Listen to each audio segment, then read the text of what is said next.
غریب نواز کا دو واقعات میں بتانا چاہوں گا۔ حضور غریب نواز کے اخلاق و کردار کتنے بلند بالا، اتنے بلند بالا، اللہ اکبر۔ بچپن میں آپ کی سیرت کے تعلق سے لکھا گیا ہے کہ بچپن میں آپ بچے ہیں، ابھی کم عمری میں آپ ہیں، آپ اس کم عمری کے عالم میں عید کا دن آ گیا۔ اب عید کے دن کیا ہوتا ہے کہ ماں باپ بچوں کو نئے کپڑے دلاتے ہیں، اچھے شاندار کپڑے ہیں، امامہ شاندار ہے، خوشبو شاندار ہے، نہا دھو کر فریش ہو کر بہت ایک دم چمکتے رہتے ہیں بچے، اور بچوں کی خواہش بھی ہوتی ہے عید کے دن عیدی طلب کرتے ہیں، وہ بچوں کی ایک الگ خوشی کا دن ہوتا ہے۔ اللہ اکبر، حضور سرکار غریب نواز بچے ہیں، خود بچے ہیں، آپ عید کے دن تیار ہو کر مسجد کو، عیدگاہ کو تشریف لے جا رہے ہیں۔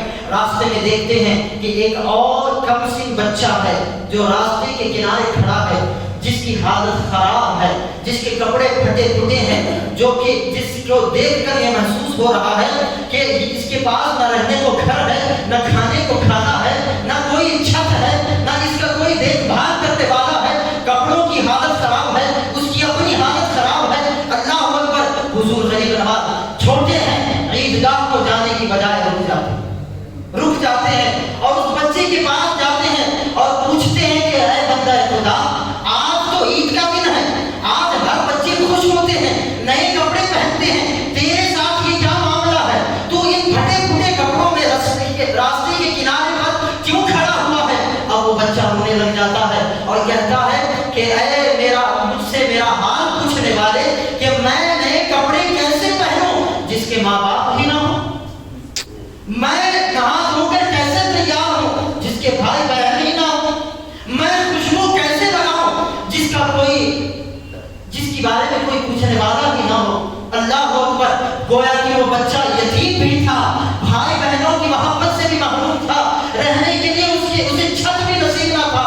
حضور غریب نواز کے اخلاق اور کردار دیکھیں، خود بچے ہیں، اس بچے کی یتیمی کو دیکھ کر آپ کا دل تڑپ جاتا ہے۔ آپ مسجد میں عیدگاہ کو نماز ادا کرنے کے لیے نہیں جاتے، اس بچے کا ہاتھ پکڑتے ہیں، اپنے گھر لے جاتے ہیں اور ماں سے کہتے ہیں، اپنے والدین سے کہتے ہیں کہ امی جان، یہ بچہ یتیم ہے، اگر ہم اس کی یتیمی کو دیکھ کر بھی انجان ہو جائیں تو رب جلال ہماری نمازیں کیسے قبول کرے گا؟ امی جان، اسے نہلائیں، دھلائیں، خوشبو لگائیں، اور میرے کپڑے جو اچھے کپڑے ہیں وہ نئے کپڑے اسے پہنوائے۔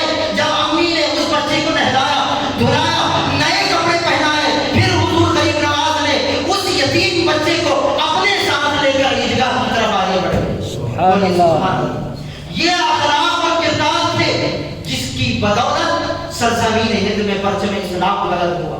ارے جس غریب نواز کے بچپنے کے اخلاق کا یہ عالم ہے، اس کی جوانی کا عالم کیا ہوگا، اس کی مسلگی کا عالم کیا ہوگا، اس کی ولایت کا عالم کیا ہوگا۔ اللہ اکبر، اللہ کی ولیوں کی نشانی ہی یہ ہوتی ہے کہ وہ اللہ کے رسول کے اخلاق سے مزین ہوتے ہیں، وہ بد اخلاق نہیں ہوتے، وہ حسن اخلاق کے پیکر ہوا کرتے ہیں۔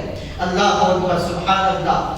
جب حضور غریب نواز رضی اللہ تبارک و تعالی عنہ سرزمین ہند میں اجمیر معاملہ تشریف لائے، لوگوں میں پروگرام مچ گیا کہ ایک فقیر آیا ہے کہ جس کے پاس جو بھی بات کرنے کو جاتا ہے وہ اپنا مذہب بھول جاتا ہے اور اسی کے دست حق پرست پر اسلام لا بیٹھتا ہے۔ تو لوگوں کو بڑی تشویش ہوئی، اس وقت کے جو گمراہ کفر و شرک میں مبتلا تھے، غیر مسلمان حضرات تھے، تو اس وقت جو ہے ایک شخص جو بادشاہ تھا اس وقت، کیا کہتے ہیں اسے، چوہان، جی ہاں، پرتھوی راج چوہان، جی، جو اس وقت تھا بہت بڑی سلطنت کا مالک تھا۔ اب اسے بڑی تکلیف ہوئی کہ بھائی یہ فقراء آ گئے ہیں، اب اپنا کام انجام دے رہے ہیں، ہمارے لوگ جو ہمارا مذہب چھوڑ کر اس کے ساتھ شامل ہو رہے ہیں۔ اب وہ ایک بہت بڑے پنڈت کو بلاتا ہے۔ یہ ایسے بہت سارے واقعات ہیں، آپ نے بات سنے ہیں، مگر ان واقعات میں لذت ہی کچھ ایسی ہے کہ ہر سال ہم سنتے ہی جاتے ہیں، محبت کم نہیں ہوتی، بڑھتی ہی جایا کرتی ہے۔ اللہ اکبر۔ تو اس بادشاہ نے، پرتھوی راج نے ایک پنڈت کو بلایا اور کہا کہ دیکھ بھائی، اسے جو ہے اس کے ساتھ مناظرہ کرنا ہے اور اسے قتل کرنا ہے، ٹھیک ہے؟ اس فقیر کو تو قتل کر دے تو پھر میں تجھے اپنی آدھی سلطنت دے دوں گا۔ کیا کروں گا؟ آدھی سلطنت دے دوں گا۔ لوگ تو چند ٹکوں کی خاطر اپنا ایمان بیچ دیتے ہیں، یہاں تو بات آدھی سلطنت کی تھی، وہ شخص تیار ہو گیا، اب اپنے ساتھ اس نے ایک خنجر لیا اور اسے زہر میں ڈبویا، زہر لگایا اور اپنے کمر میں لگا کر ایک ڈھیلا ڈھالا لباس پہن کر حضور غریب نواز کے پاس آ پہنچا۔ سرکار غریب نواز رضی اللہ تبارک و تعالیٰ عنہ اپنے مریدین اور اپنے خلفاء اور اپنے چاہنے والے جو ابھی ابھی نئے اسلام قبول کیے تھے ان کو کچھ بات و نصیحت فرما رہے تھے، درخت کے نیچے تشریف رکھے کچھ گفتگو فرما رہے تھے، تو لوگ جیسے آپ کی گفتگو ختم ہوئی لوگ کچھ سوال پوچھتے، آپ جواب دیتے، لوگ اپنی مراد پاتے وہاں سے چلے جاتے، ایسے ہی تھوڑے تھوڑے لوگ چلے جانے لگے، وہ شخص اکیلا بچ گیا۔ حضور غریب نواز نے اس پر توجہ ڈالی، نگاہ ڈالی اور اپنا رخ پھیر دیا اور فرمایا کہ اگر کسی کو کچھ سوال پوچھنا ہے تو پوچھ لے، اگر کسی کو کچھ سوال نہ پوچھ رہا ہے تو اسے اجازت ہے وہ جا سکتا ہے۔ اللہ اکبر۔ تو اب حضور غریب نواز کے اتنے کہنے کے بعد بھی وہ وہیں پر بیٹھا رہا، تو وہ شخص کے پاس حضور غریب نواز پہنچے اور کہنے لگے کہ بابا آپ جاتے کیوں نہیں؟ میری محنت تو ختم ہو گئی، آپ پھر بھی یہاں پر بیٹھے ہوئے ہیں۔ تو وہ شخص اب مکر و فریب کے ساتھ کام لینے لگا اور کہنے لگا کہ اے اللہ کے بندے، اے فقیر، میں تو آپ کی باتیں سننے آیا ہوں، آپ کی صحبت میں بیٹھنے آیا ہوں، آپ سے کچھ فیض پانے آیا ہوں۔ تو حضور غریب نواز مسکرانے لگے اور کہنے لگے فیض پانے کے لیے کوئی کمر میں خنجر رکھ کر تھوڑی آتا، بولیے سبحان اللہ۔ فیض پانے کے لیے کوئی کمر میں خنجر رکھ کر تھوڑی آتا ہے۔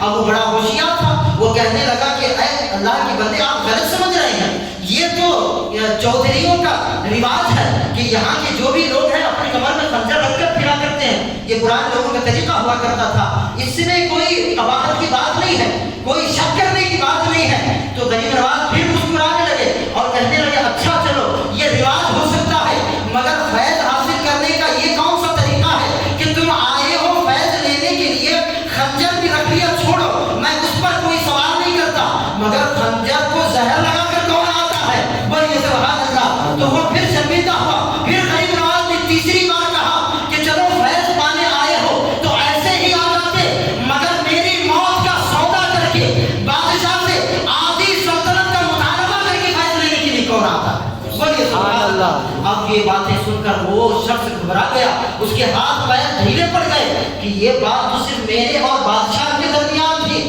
اس فقیر کو کیسے پتا چلی؟ اتنا کہنا تھا، وہ خنجر پھینک دیتا ہے، غریب نواز کے قدموں میں گر جاتا ہے اور کلمہ پڑھ کر اسلام میں داخل ہو جاتا ہے۔ سبحان اللہ۔ یہ کرامت تھی۔ یہ اچھا آپ کہیں گے کہ بھئی یہ کیسے پتا چلا؟ یہ تو پھر کس سے کہانیاں ہو گئی، کسی کو کیسے پتا چل سکتا ہے کہ سامنے والا کس ارادے سے آ رہا ہے؟ عزیزان کرام قدر، کیا آپ نے اس حدیث کو نہیں پڑھا کہ سرکار فاروق اعظم رضی اللہ تبارک و تعالیٰ عنہ ایک مرتبہ منبر پر کھڑے ہو کر اپنے دور خلافت میں خطاب کر رہے ہیں، صحابہ کرام تشریف فرما ہے، آپ کا خطاب جاری ہے، اتنے ہی ہیں، کہتے کہتے آپ کا رخ دوسری طرف پھر جاتا ہے، رخ آپ مقتدیوں کی جانب سے دوسری طرف پھر جاتا ہے اور آپ آواز دیتے ہیں یا ساری الجبل، یا ساری الجبل، یا ساری الجبل، اے ساریہ پہاڑ کو نہ چھوڑنا۔ اس کا ترجمہ یہ ہے اے ساریہ پہاڑ کو نہ چھوڑنا۔ ساریہ ایک صحابی رسول کا نام تھا، مگر اس وقت وہ ساریہ رضی اللہ عنہ اس محفل میں موجود نہ تھے۔